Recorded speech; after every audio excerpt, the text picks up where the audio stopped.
Everyone, आज हम revise करेंगे नीट के मोशन इन वन डायमेंशन के मोस्ट इंपॉर्टेंट पीवाईक्यूज। तो चलिए जल्दी से स्टार्ट करते हैं। क्वेश्चन नंबर 1 है हमारे पास, a vehicle travels half the distance with speed v and the remaining distance with speed 2v।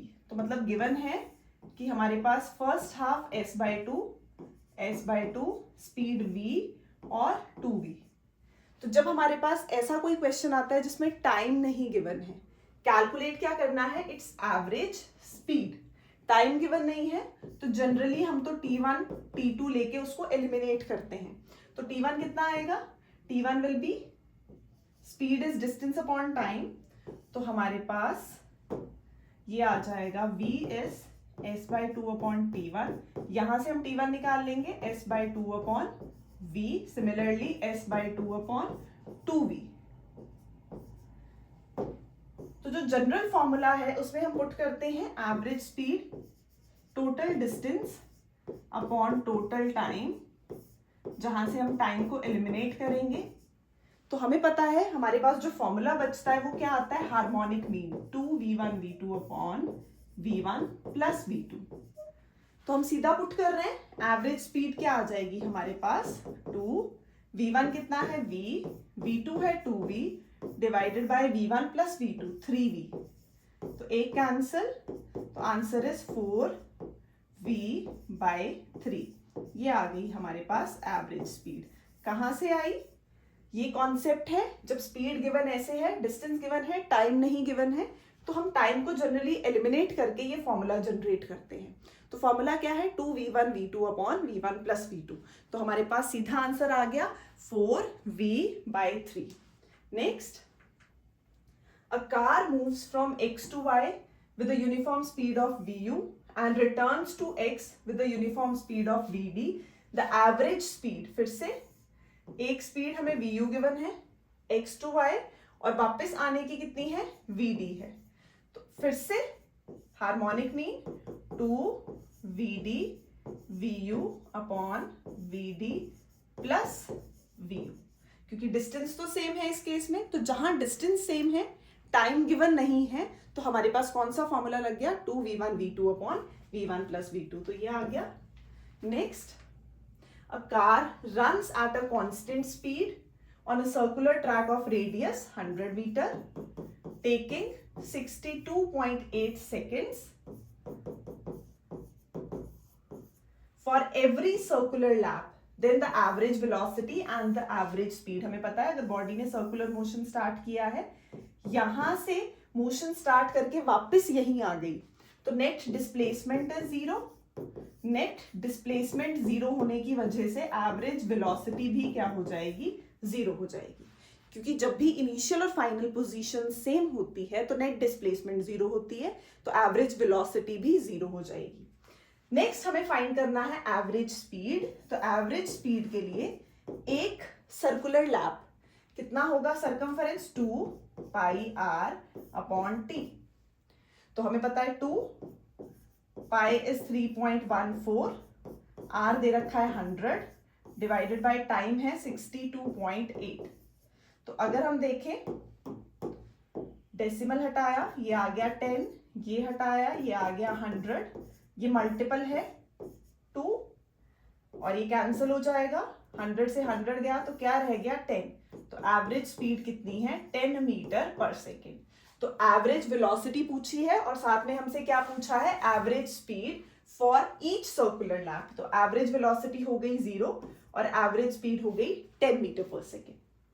Next, a car moves at a distance of 200 metre, it covers the first half of the distance. फिर से कितना बोला है, first half of the distance कितनी speed से, 40 kilometre per hour, और second half of the distance with speed v, और इस बार एवरेज गिवन है बट फिर से डिस्टेंस सेम है। डिस्टेंस हाफ के लिए दे रखा है, टाइम गिवन नहीं है। तो जब भी ऐसा कॉन्सेप्ट आएगा, average speed 2v1 v2 upon v1 plus v2। तो हमें एवरेज कितनी दे रखी है, 48, और ये आ गया 240 into v divided by 40 v1 plus v2। तो सॉल्व करेंगे इसको। जब हम सॉल्व करते हैं तो हमारे पास 224 2 6 ऊपर ले जाओ, cross multiply 6 into 40 240 plus 6v, इधर कितना है 10v, इसको उधर लेके गए, ये रह गया 4v विच इज 240। तो v कितना आ गया हमारे पास 60 किलोमीटर पर आवर।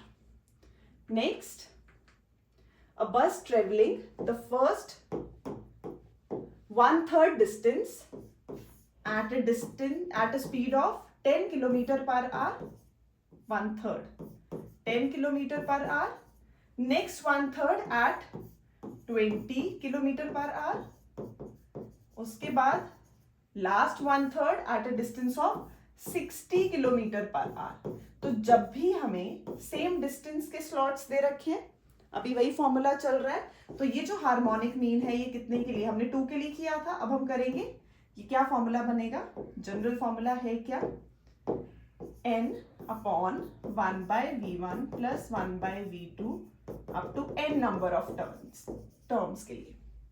तो n कितना गिवन है, यहाँ पे हमें 3 गिवन है, तो ये आ जाएगा 3 upon 1/v1 plus 1/v2 plus 1/v3। तो जब हम इसको सॉल्व करेंगे हमारे पास क्या आ जाएगा, formula 3v1 v2 v3 upon average speed is 3v1 v2 v3, LCM लेके नीचे v2 v3 v1 v2 plus v1 v3। तो जब वैल्यूज पुट करेंगे 3 10 20 60 डिवाइडेड बाय, इन दोनों को किया तो 200, इन दोनों को किया 1200 और इन दोनों को किया तो 600। तो कितना आ गया 12 6 18 प्लस 2 2000। तो हम सीधा लिख सकते हैं, इसकी जगह हमारे पास क्या आ जाएगा 2000। तो इसको हटाएं, यहाँ पे आ गई हमारे पास वैल्यू 2000, 2 खत्म, तो कितना रह जाएगा 6 3 18 किलोमीटर पर आवर। तो एवरेज स्पीड कितनी आ गई हमारे पास, 6 बचा था और 3 बचा था, 18 kilometre per our. Next, a car covers the again first half of the distance between two places at 40 and another at 60। तो v1 कितना है 40 और v2 कितना आया 60 और हमें फाइंड करनी है एवरेज। अभी पीछे क्वेश्चन किया जिसमें ये गिवन था और एवरेज थी हमारे पास 48 किलोमीटर पर आवर, तो v2 कितना आया था 60। तो सेम वही वैल्यू है, तो हम पुट कर सकते हैं 2v1 v2 upon v1 plus v2। तो सेम आंसर आ जाएगा जो पीछे क्वेश्चन में था, कितना था हमारे पास 48 kilometre per our. Next, the displacement time curves of two moving particles make angles of 30 degree and 40 degree with the x-axis, find the ratio of their respective velocity। तो हमें पता है डिस्टेंस और डिस्प्लेसमेंट से हमें क्या मिलती है, स्पीड, वेलोसिटी और फिर फर्दर आगे एक्सेलरेशन। तो जब हमें डिस्प्लेसमेंट टाइम कर्व गिवन होता है उसका स्टेप अप हमें क्या देता है, वेलोसिटी देता है। फॉर एग्जांपल अगर हमें ग्राफ गिवन है, ये है स्टेप अप।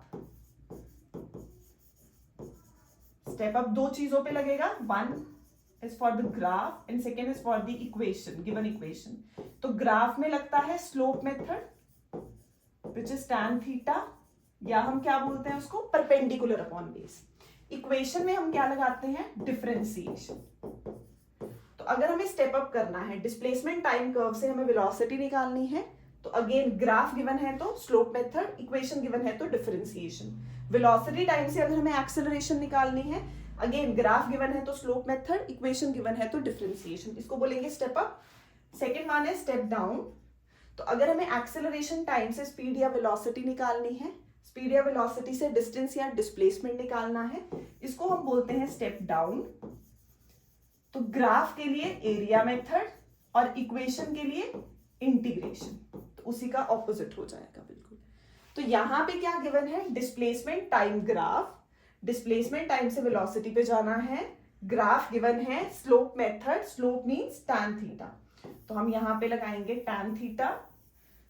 तो फर्स्ट वन इज 30 डिग्री, पहला एंगल जो उसने क्वेश्चन में मेंशन किया है वो क्या है 30 डिग्री, तो V1 और V2 ये आ जाएगा tan 30 टू tan 45, तो tan 45 तो 1 है, tan 30 sin 30 1/2 और हमारे पास cos 30 √3/2, तो 1/√3 डिवाइडेड बाय 1, तो 1:√3 आंसर आ जाएगा।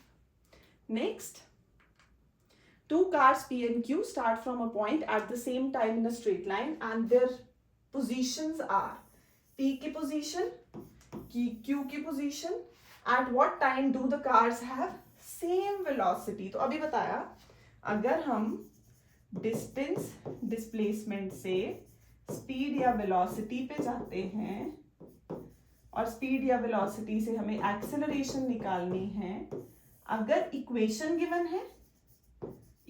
गिवन है तो लगेगी डिफरेंशिएशन, और अगर इधर को आना है इक्वेशन गिवन है तो लगेगी इंटीग्रेशन। तो step up means differentiation.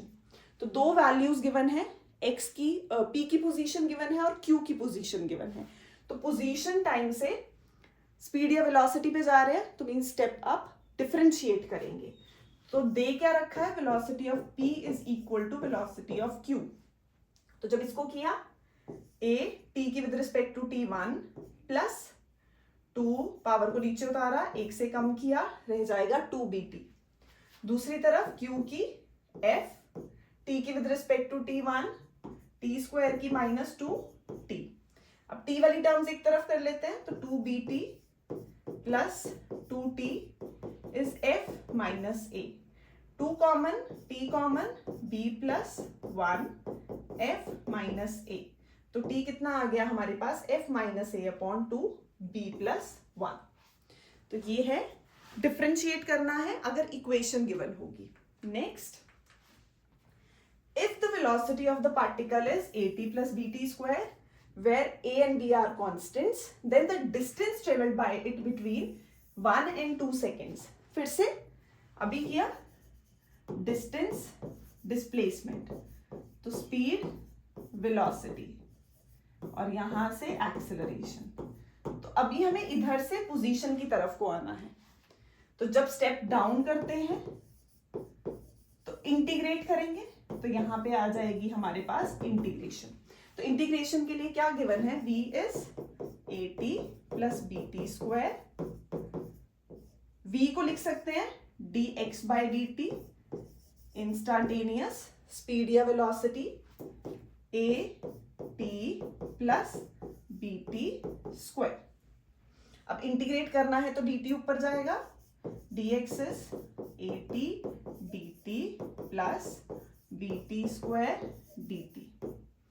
Integrating both sides, constants बाहर ले लिए, t की लिमिट गिवन है हमें, टाइम उसने कहां से कहां तक पूछा है 1 to 2, तो 1 से 2, 1 से 2, तो जब 1 है तो मान लो पोजीशन x1 है, जब टाइम 2 है तो मान लो पोजीशन x2 है, और हमें क्या निकालना है, distance travelled between these two times 1 second and 2 seconds.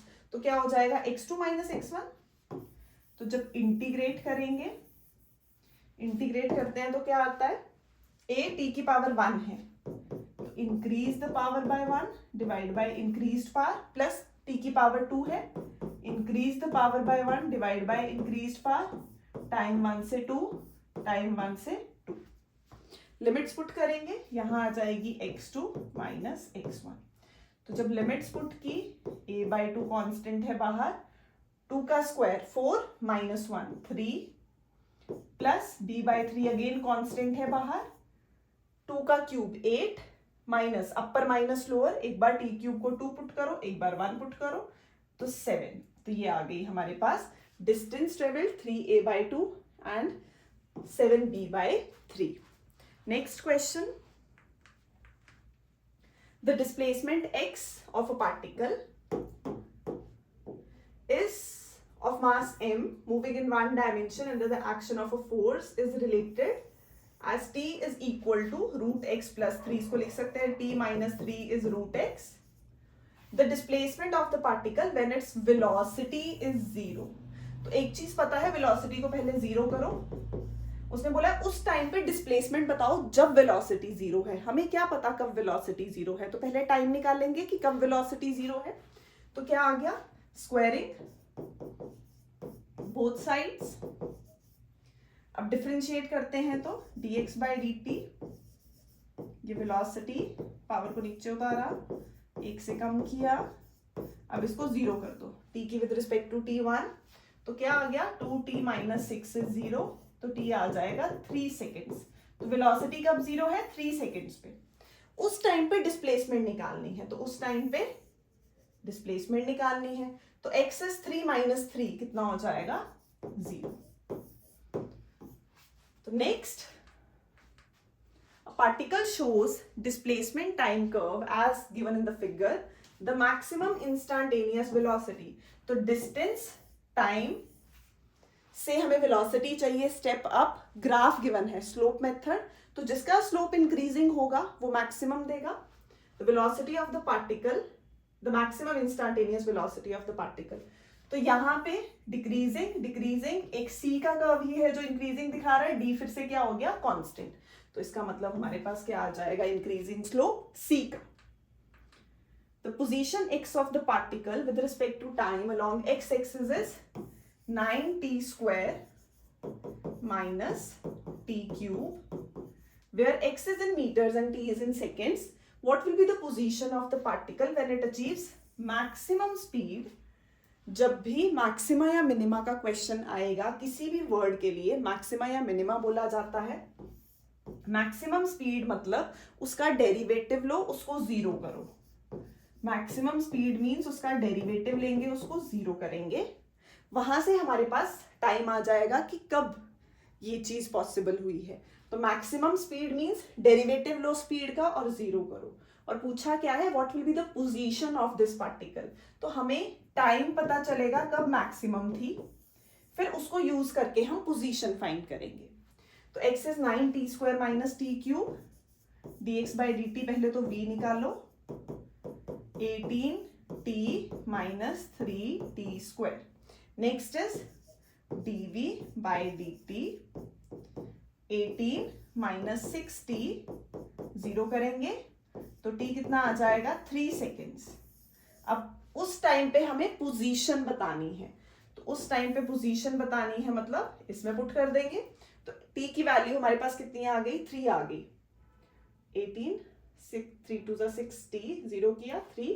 अब यहां पुट करेंगे तो x is 9, 3 3s आ गए 9, 81 minus 3 3 the 9 3s are 27, 54. तो आंसर क्या आ गया, 54 metre.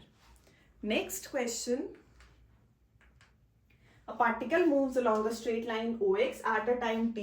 The distance x in meters of the particle is given by. तो x कितना है, 40 plus 12t minus t cube. How long would the particle travel before coming to rest? मतलब final velocity क्या होगी, 0. तो इसको यूज करते हैं, v को 0 करते हैं. तो v मतलब dx by dt पहले निकालेंगे फिर 0 करेंगे. 40 की 0, 12t 12, 3t स्क्वायर, 0 किया, 12 इज 3t स्क्वायर, t आ गया 4 मतलब t आ जाएगा 2 सेकेंड्स. t स्क्वायर 4 आया, 2 सेकेंड्स. बट हमें क्या पता उसकी इनिशियल पोजीशन क्या थी. उसने बोला बिफोर कमिंग टू रेस्ट, हमें बताना है उसने कितना डिस्टेंस ट्रेवल किया. तो वो ऑब्जेक्ट इनिशियली अगर 400 पे है और उसने 800 पे जर्नी खत्म की, तो हमें डिफरेंस लेना पड़ेगा दोनों की पोजीशंस का. हम ये तो नहीं बोल सकते वो 0 से 800 तक गया है. इनिशियल पोजीशन 400 थी, तो डिस्टेंस फाइंड करने के लिए ये देखना पड़ेगा 0 सेकेंड्स पे वो कहाँ था. तो 0 सेकेंड्स पे कहाँ था, चेक करते हैं. तो यहां पे जब निकालेंगे तो पुट करेंगे x2 माइनस x0, तब आएगा दोनों के बीच का डिस्टेंस. तो 40 प्लस 12 2 24 माइनस 8, फिर माइनस करना है 0 पे, तो t0 कितना रह गया 40, तो ये तो कैंसिल हो गया। 24 माइनस 8 कितना रह जाएगा 16 मीटर। तो उसने कितना डिस्टेंस ट्रेवल किया before coming to rest 16। Next, the displacement x of a particle varies with time t। तो x कितना है a e minus alpha t, where a b alpha beta are positive constants. Then the velocity, अब velocity कैसी है, differentiate करो dx by dt, a constant as it is, e की power की differentiation e की power ही रहती है, अब पावर की करेंगे तो minus alpha plus b constant है एज इट इज, e की power as it is, e की डिफरेंशिएशन सेम रहेगी, अब बीटा t की बीटा। तो velocity is again dependent upon time, तो वेलोसिटी टाइम के साथ फिर से इंक्रीज कर रही है। A particle moves a distance x in time t according to the equation, ये given है, the acceleration of the particle is proportional to। तो अगर x t plus 5 power minus 1 है, पहले तो हम निकालें v, वो आएगा dx by dt। Equation given है, डिस्प्लेसमेंट से वेलोसिटी, पावर को नीचे उतारा, ये रह गया t plus 5 whole power minus 2, t की with respect to t 1। Acceleration होगी dv by dt, तो एक पावर और नीचे उतरी तो माइनस 2 और t plus 5 whole power minus 3। अगर इन दोनों के बीच में रिलेशन चाहिए तो क्या करेंगे, तो इसको स्क्वायरिंग करो, माइनस टू डिवाइड कर दो। फॉर एग्जाम्पल एक्स स्क्वायर है, t plus 5 है, माइनस 2 है, सिमिलरली इधर भी किया तो v, इधर नहीं करेंगे सेम ही है, मतलब हमारे पास माइनस 2 इन मैग्नीट्यूड लेने, तो v is directly proportional to x square. अगर v वर्सेस x पूछा होता, तो एक्सेलरेशन का पूछा है, तो एक्सेलरेशन का भी एक बार x के साथ निकालते हैं और एक बार v के साथ निकालते हैं। तो अगर एक्सेलरेशन का x के साथ निकालना है, तो एक्सेलरेशन में t plus 5 की पावर है माइनस 3, तो इधर भी क्यूबिंग कर दें, 3 माइनस 3। अब दोनों को डिवाइड करेंगे तो ये वाली टर्म्स कैंसिल हो गई, तो क्या रह गया x cube upon a is 1/2, तो a is directly proportional to 2 लिखो चाहे नहीं x क्यूब, बट डिस्टेंस के साथ उसने -2 दे रखा है या फिर 2 दे रखा है, तो ये तो नहीं है, मतलब वेलोसिटी के साथ है। तो वेलोसिटी के साथ निकालने के लिए हमें फिर से पावर्स को सेम करना पड़ेगा, तो सेम करेंगे, ये थी -1, ये था -1, x एज इट इज। अब ये है -3 और हमें चाहिए वेलोसिटी वर्सेस एक्सेलरेशन, तो ये -3 है, अगर यहां स्क्वायर रूट ले लें और यहां क्यूब रूट ले लें, तो यहां क्यूब रूट आ गया और यहां स्क्वायर रूट आ गया। अब ये क्या रह जाएगी -1, ये इक्वेशन थ्रू आउट ये कैंसिल हो गया, क्या बचा v power half is directly proportional to a की पावर 1/3। अब हमें किसकी चाहिए, एक्सेलरेशन, तो ये क्यूबिंग कर देते हैं, तो v आ गया 3/2 a की पावर 1, तो ये v की पावर 3/2। तो हम तीनों में चेक कर सकते हैं कैसे कैसे ये वेरी कर रहा है। Next, a particle moving along x axis has acceleration f at time t। तो f कितना है हमारे पास, f0 1 minus t upon t, where f0 and t are constants. तो means particle at t is equal to 0 has 0 velocity. In the time interval between t is equal to 0 and the instant when acceleration is 0, the particle's velocity is. तो सबसे पहले इस interval से इस interval तक आना है, मतलब जब टाइम 0 था तो वेलोसिटी कितनी थी, 0 थी। The particle at t is equal to 0 has 0 velocity.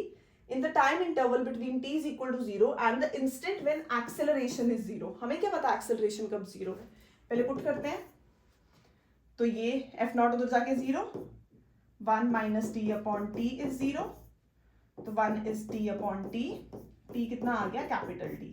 तो टाइम कौन सा है, इस टाइम पे एक्सेलरेशन 0 है, तो हमें इसी टाइम पे क्या बताना है, वेलोसिटी बतानी है। तो एक्सेलरेशन से हमें वेलोसिटी पे जाना है। तो इस एक्सेलरेशन को हम लिख सकते हैं dv/dt और यहां लिखेंगे f नॉट, ब्रैकेट के अंदर इसको मल्टीप्लाई कर दो क्योंकि f एक्सेलरेशन गिवन है। तो dv/dt f not t/t, dv is f not dt minus f not t/t dt। अब जब इंटीग्रेट करना है क्योंकि हमें वेलोसिटी निकालनी है तो ध्यान देना है लिमिट्स का। तो लिमिट्स t अंदर जाएगा f not by t dt। अब the particle at t is equal to 0, तो इनिशियली t इज 0। जब t 0 है तो वेलोसिटी कितनी है 0। और कहां तक लेके जाना है? जब एक्सेलरेशन 0 होगी। कब होगी? कैपिटल T पे। एक्सेलरेशन कब 0 है? कैपिटल T पे। और उस टाइम पे वेलोसिटी कितनी है? vx। तो बस खाली इंटीग्रेट करना है और vx फाइंड करना है। तो जब हम इंटीग्रेट करते हैं तो इक्वेशन क्या बन जाएगी?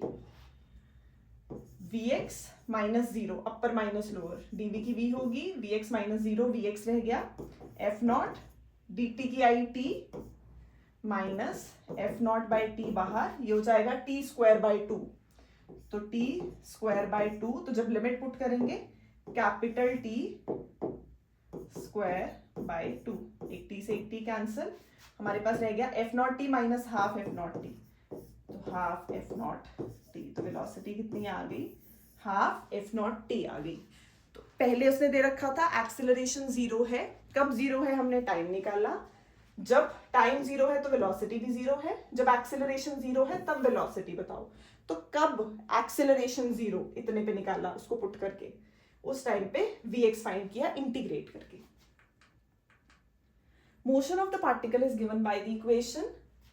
Next the value of acceleration at t is equal to 1। तो अगेन ds बाई dt ले लो, डिफरेंशिएट कर लो, तो v आ जाएगा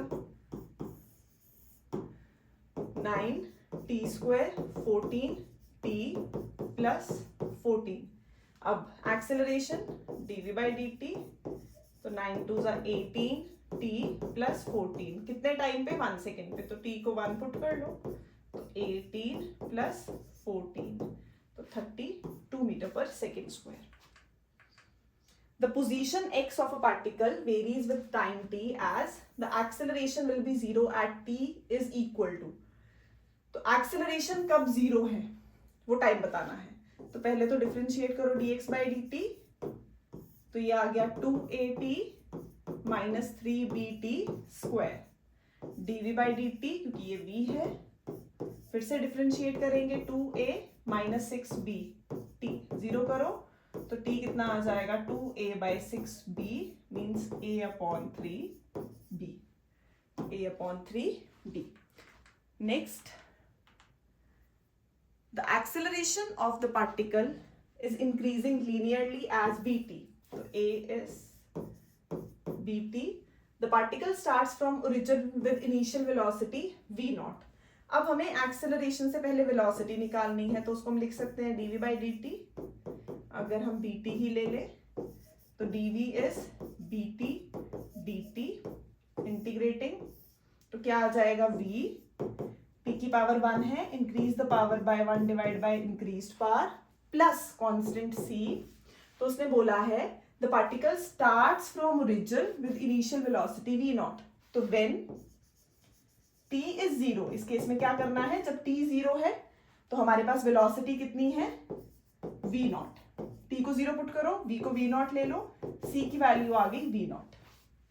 तो अब ये इक्वेशन हमारी मॉडिफाई हुई, हम इसमें क्या पुट कर देंगे? c को v नॉट पुट कर देंगे। बस ये जो कंडीशन दे रखी थी उसको हमें यहां ऐसे यूज करना है, c को रिप्लेस करना है। अब हम क्या करेंगे? Again integrate. तो v को कैसे लिख सकते हैं? ds by dt bt square by 2 plus v not, dt ऊपर जाएगा, ds की s, d बाई 2 ये हो जाएगा t cube by 3 plus v not t। तो v not t plus dt cube by 6। Next, the particle moves along a straight line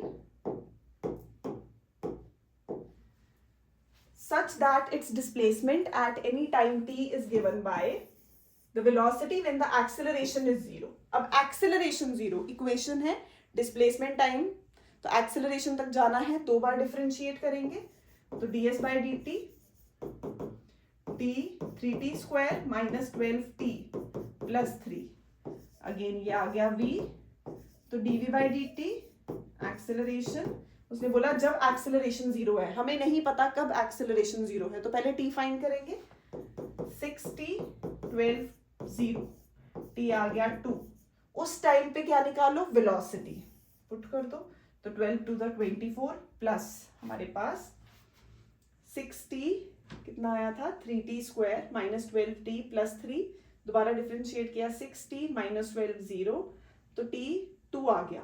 velocity बतानी है जब एक्सेलरेशन हमारे पास 0 है। अब वेलोसिटी में पुट करेंगे तो ये हो जाएगा 2 2 ज़ा 4, 4 3 ज़ा 12 माइनस 24 प्लस 3, तो ये आ गया minus 12 plus 3 minus 9 metre per second. A horizontal bridge is built across a river. A student standing on the bridge throws a small ball vertically upwards with a velocity. तो u कितना है, 4. Ball strikes the water surface at 4 seconds. The height of bridge above the water surface is. उसने ball कहाँ फेंकी, upward direction में, तो u कितना है, 4. हाईएस्ट पॉइंट पे जाके v कितना हो जाएगा हमारे पास, 0. g कितना है, 10 और t गिवन है, तो बॉल स्ट्राइक करेगी वाटर सरफेस को कितने, आफ्टर 4 सेकेंड्स। तो हम यहां से हाइट फाइंड कर सकते हैं, क्या आ जाएगा, t ले लेंगे 4, तो normally v is equal to u plus g t. तो हमारे पास पहले तो हम टाइम निकालेंगे कि वो कहां से वापस आने का टाइम कितना है उसका, और फिर हम फाइंड करेंगे हाइट। तो यहाँ पे t कितना आएगा, 4 माइनस 0 अपॉन 10, तो 0.4 सेकेंड्स लगे उसको ऊपर जाने के लिए। तो यहाँ पे हमारे पास हमें हाइट फाइंड करनी है, तो वो क्या हो जाएगी, s is equal to u t plus half a t square. Next, the ratio of the distance traveled by a freely falling body in first, second and third, fourth second.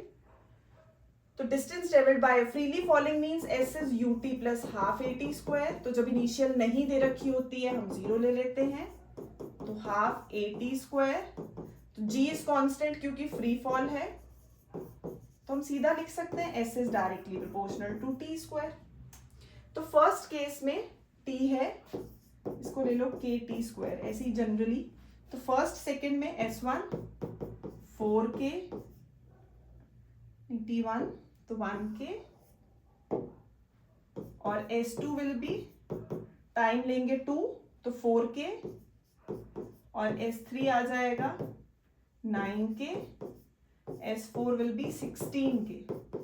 अब हमें find क्या करना है, in the first, second and third second. First का तो k है, second के लिए हम फॉर्मूला कौन सा लगाएंगे, nth। अगर हमें nth का डिस्टेंस फाइंड करना होता है तो क्या जनरल फॉर्मूला है, distance covered in n seconds minus n minus 1।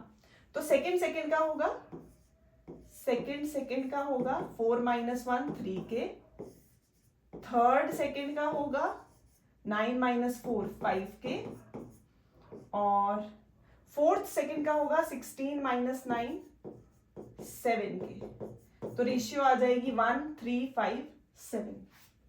Next, a ball is thrown vertically downward with a velocity of 20 meter per second from the top of a tower. It hits the ground with velocity 80 meter per second. Now the height is, g given है, set बनाओ, u given है, v given है, g h find करना है। तो apply करेंगे, v square minus u square is 2gh, और यहां से हमारे पास क्या आ जाएगी, height. Next, a stone falls freely under gravity. It covers distances h1, h2 and h3 in the first 5 seconds, next 5 seconds and the next 5 seconds respectively. The relation between h1, h2 and h3 is, तो अगर ये है first h1 और यहाँ तक हम ले लें H2 और ये freely it covers distances. Okay, तो हमारे पास H1, H2 एंड H3. तो ये डिस्टेंस के लिए टाइम है 5 सेकेंड्स और ये के लिए है 10 सेकेंड्स और टोटल के लिए है 15 सेकेंड्स. हमें रिलेशन फाइंड करना है H1, H2, H3 में. तो अगर हम फर्स्ट पे इक्वेशन लगाएं वो आ जाएगा हाफ जी टी का स्क्वायर 25. तो H1 is 25 G by 2. Similarly H1 plus H2 half G 10 का स्क्वायर तो 100 G by 2. ये है H1 plus H2. H1 plus H2 plus H3 will be 15 का स्क्वायर. हाफ G 15 इज 225 तो 225 G by 2. अब अगर हमें H1 तो पता है, H2 निकालने के लिए हम इन दोनों को माइनस कर देते हैं. तो H1 is 25 G by 2. H2 will be 100 minus 25, 75 G by 2. और H3 will be, इन दोनों को सब्ट्रैक्ट करो, 225 minus 100, 125 G by 2. तो रेशियो क्या होगी? 25 1 जा 3 जा 5 जा. तो ये हमारे पास रेशियो आ जाएगी 1, 3 और 5 की टर्म्स में. Next, a boy standing at the top of a tower 20 metre height drops a stone. u नहीं given है तो 0. The velocity with which it hits the ground, again v square minus u square is 2gh. तो हम यहाँ से v calculate कर लेंगे. A particle starts its motion from rest under the action of a constant force if the distance covered in first 10 seconds. Half at square, u नहीं given तो 0. बोला ये रेस्ट तो 0. हाफ a 10 का square half a 400. तो ये cancel हो जाएगा. S2 will be 4 times S1. Next, a particle moves in a straight line with constant acceleration. Its velocity changes u to v while passing through a distance s given है. The value of t is, t पूछा है तो पहले तो v square minus u square is 2as लगा के हम a find करेंगे. फिर v is equal to u plus a t लगा लो तो वहां से t आ जाएगा. तो पहले तो a की वैल्यू v का स्क्वायर 400 माइनस 20 का स्क्वायर माइनस 10 का square is 2a. Distance is 135. तो 20 माइनस 10, 20 प्लस 10 30 और 10 डिवाइडेड बाय 2 135. ये आ गया a. यहाँ पुट कर लो तो t will be v minus you upon a. v minus you is 20 minus 10 और a पुट कर लो 30 इंटू 10 2 इंटू 135. तो जो भी कैंसिल करके आएगा 15 टेबल से जा रहा है, आंसर आ गया. The distance traveled by the particle starting from rest and moving with an acceleration 4 by 3 meter per second square in the third second is. तो nth का फॉर्मूला क्या है? u plus a by 2 2n minus 1. u कितना है हमारे पास? Starting from rest 0. a is 4 by 3 divided by 2 2 into 3 minus 1. तो 6 minus 1 5. तो solve करेंगे, nth आ गया s nth. Two bodies A and B are dropped from heights of 16 meter and 25 meter. The ratio of time taken. तो drop कर रहे हैं तो s is equal to ut plus half at square. तो क्या आ जाएगा? h is half g t square. u नहीं given तो 0 तो t is under root 2h by g. तो a के लिए भी ले लो, b के लिए भी ले लो, 2h by g. तो ये तो कैंसिल हो गया. 16 is to 5 is 4 by 5. The ball is thrown vertically upward with it has a speed of 10 meter per second. ऐसे when it has reached 1/2 तो यहाँ पे स्पीड कितनी है? 10 meter per second. 10 meter second जब हमारे पास ये डिस्टेंस कितना था h/2। How high does the ball rise? तो मैक्सिमम हाइट पे तो वेलोसिटी 0 है, u 10 मीटर पर सेकेंड है। तो पहले हम इक्वेशन बनाते हैं इसके लिए, तो वो आ गया v स्क्वायर 10 का स्क्वायर v स्क्वायर, इनिशियल तो गिवन नहीं है, v square minus u square is 2g, height is h/2।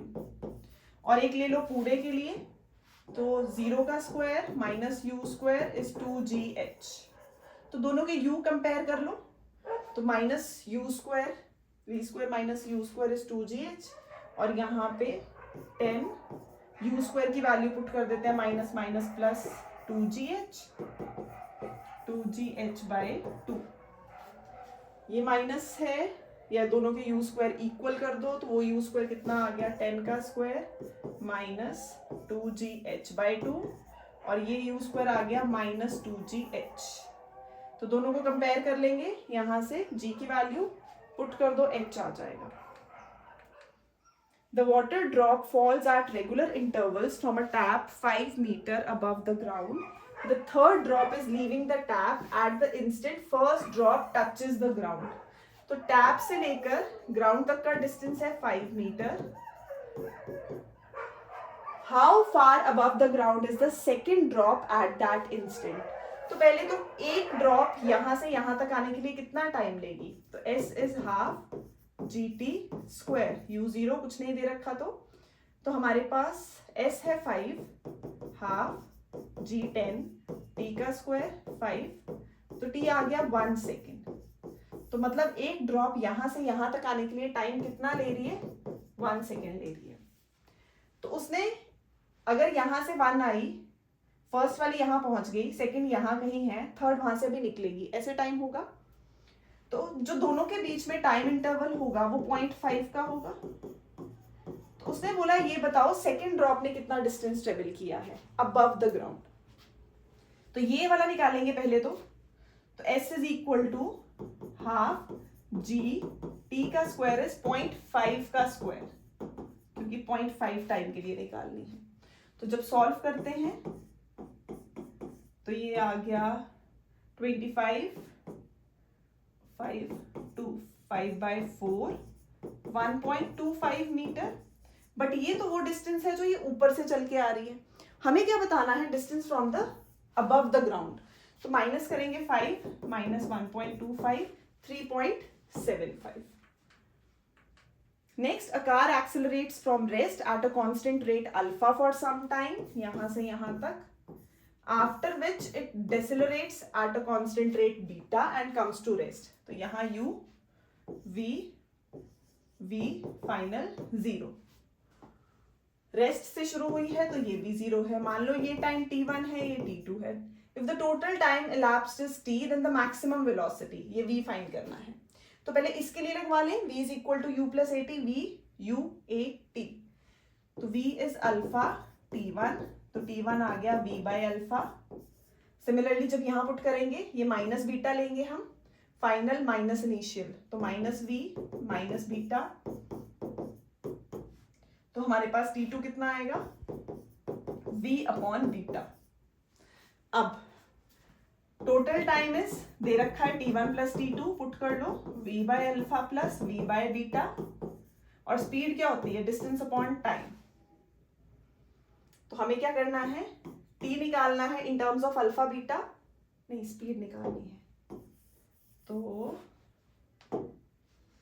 t v common 1 by alpha plus 1 by beta, तो स्पीड है डिस्टेंस अपॉन टाइम, तो हमें v फाइंड करना है। तो ये v आ गया, ऊपर जाएगा alpha beta t upon alpha plus beta. t find करना होता तो वही आंसर था, बट v पूछा है।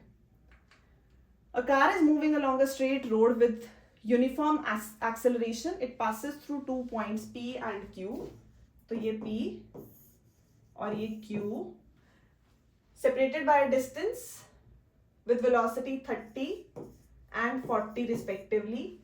The velocity of the car midway, मान लो ये total distance है S या L, हमें यहाँ L/2 distance पे है, यहाँ पे velocity बतानी है। तो सबसे पहले तो पूरे के लिए एक्सेलरेशन फाइंड करें, v square minus u square, distance ले लेते हैं s, और ये पॉइंट ले लिया हमने l। तो v स्क्वायर क्या है 40, तो 40 square u square is 2as, तो एक्सेलरेशन आ जाएगी 40 minus 30 10, 40 plus 30 70 upon 2s। Acceleration आ गई। अब इन दोनों के बीच में लगाते हैं क्योंकि हमें इस पॉइंट पे वेलोसिटी फाइंड करनी है। तो इनिशियल फाइनल, तो मान लो v है, तो v स्क्वायर माइनस 30 का square is 2a 700 by 2s, और साथ में s से s कट गया, 2 से 2 कट गया, तो ये आ गया v स्क्वायर 2a, एक्सेलरेशन है 40 30 70, और ये आ जाएगा 10 700 डिवाइडेड बाई 2s, और जब हमने यहाँ पुट किया तो 2as, 2 से 2 कैंसिल, s से s कैंसिल, तो हमारे पास कितना आएगा 900, और यहाँ है 700, तो v स्क्वायर कितना आ जाएगा 1600। कुछ calculation, v square minus 30 square इस डिस्टेंस होगा s बाई 2। इस पोजीशन पे हमारे पास डिस्टेंस हाफ है, तो एस एस कट गया, ये रह गया, ये आ जाएगा 350, ये उधर आएगा 1250, तो 25 इंटू 5 इंटू 10, तो 25√2। Next, Preeti reached the metro station and found that escalator was not working. She walked up the stationary escalator in time t1. तो अगर प्रीति स्टेशनरी एस्केलेटर पे गई है तो उसकी स्पीड ले ली v1 और टाइम उसका ले लिया t1, तो हमारे पास उसकी रिलेटिव वेलोसिटी v1 है, उसका टाइम है मान लो t1. Next, on the other days if she remains stationary on the moving escalator then the escalator takes her up in time t2. तो अगर वो रेस्ट पे है सिर्फ स्टेशनरी, यहाँ पे स्पीड ऑफ प्रीति और टाइम है t1, मतलब सिर्फ प्रीति मूव कर रही है, स्टेशनरी है एस्केलेटर जो है वो उसकी स्पीड 0 है इस केस में.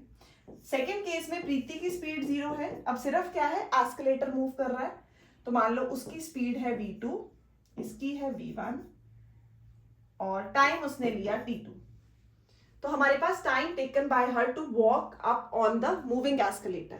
अब दोनों इकट्ठे उस पर मूव कर रहे हैं, तो वैसे तो रिलेटिव वेलोसिटी का क्वेश्चन है, तो जब दोनों एक बॉडी बन के मूव करेंगे तो वो उसकी वेलोसिटी को बूस्ट ही करेगा, मतलब अब प्रीति भी चल रही है और एस्केलेटर भी चल रहा है, तो velocity of Preeti with respect to escalator दोनों की स्पीड जो है इसमें ऐड हो जाएगी. तो v is v1 plus v2. v1 हमारे पास रिलेटिव वेलोसिटी और उसके लिए जो टाइम है वो क्या हो गया t है, t1 प्लस t2. हमें क्या बताना है, time taken by her to walk on the moving escalator will B.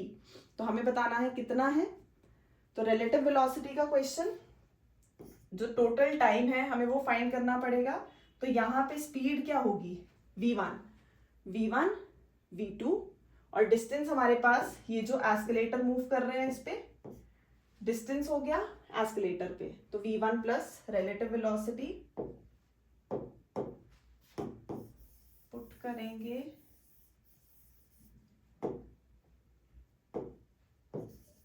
Speed of Preeti with respect to moving escalator, तो वो उसकी वेलोसिटी को क्या कर गया, बूस्ट कर गया. अब हमें निकालना क्या है, टोटल टाइम. अब टोटल टाइम निकालेंगे तो ये आ गया d upon t1 d upon t2 common 1 by t1 plus 1 by t2. हमें फाइंड क्या करना है, अब हम यही फॉर्मूला इसमें भी लगा देंगे, रिलेटिव वेलोसिटी में भी हमें फाइंड करना है t, तो t will be t1 t2 upon t1 plus t2. तो दोनों की जो टाइम है वो इतना आ जाएगा. Next, a bus is moving with a speed of 10 meter per second on a straight road. A scooterist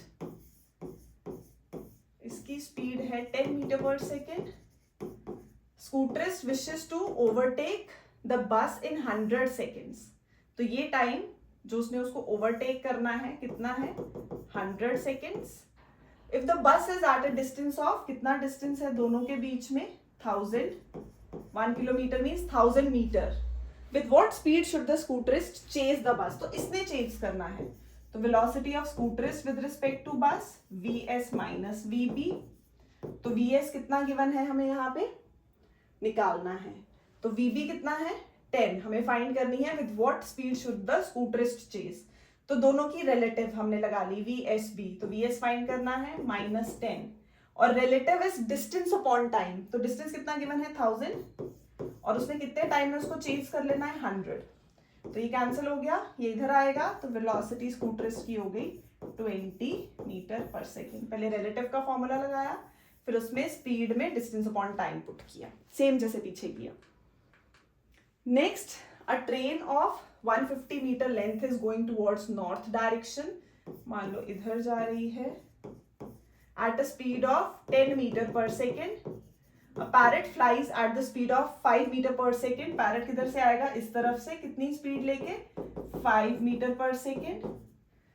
Parallel to the railway tracks, the time taken by the parrot to cross the train. अब इसने इसको cross करना है. तो velocity of parrot with respect to train, तो parrot minus train.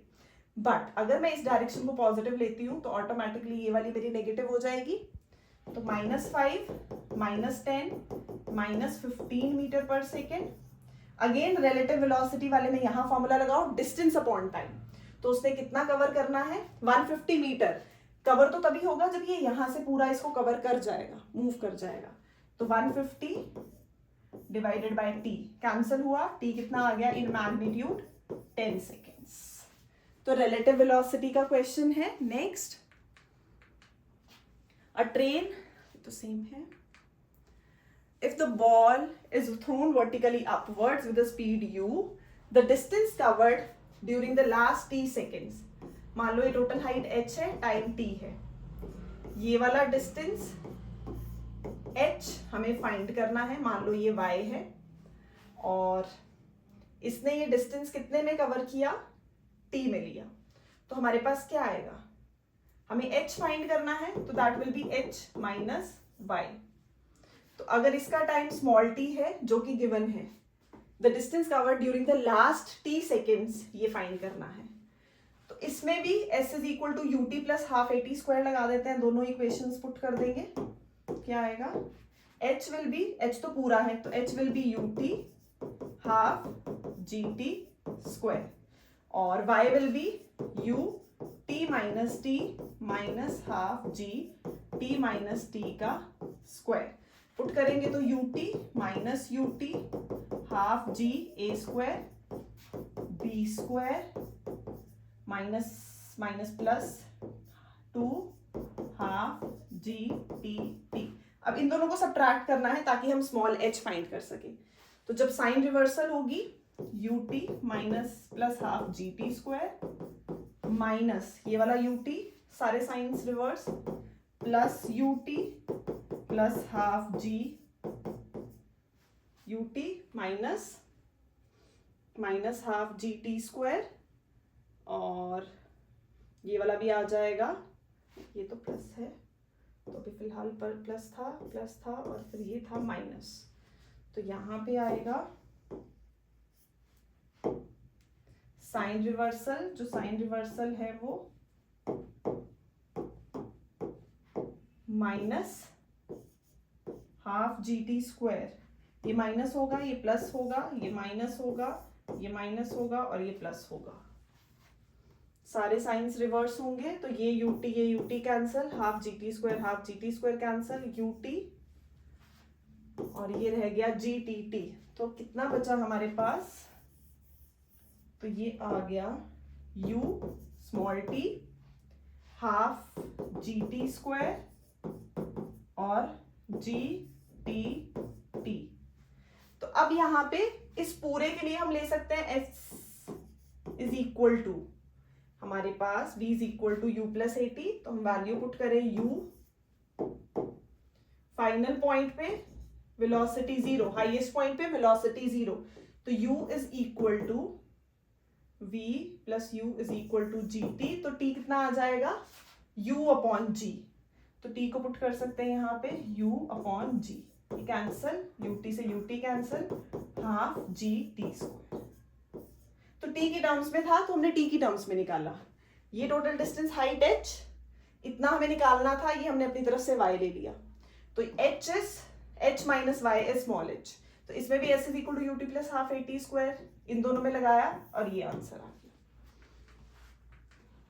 Next, a particle is thrown vertically upward, its velocity at half of the height, ये हो गया हमारा। Next, a car moving with the speed of 40 kilometre per hour, u कितना है 40, can be stopped by applying the brakes after at least 2 meter. If the same car is moving with a speed of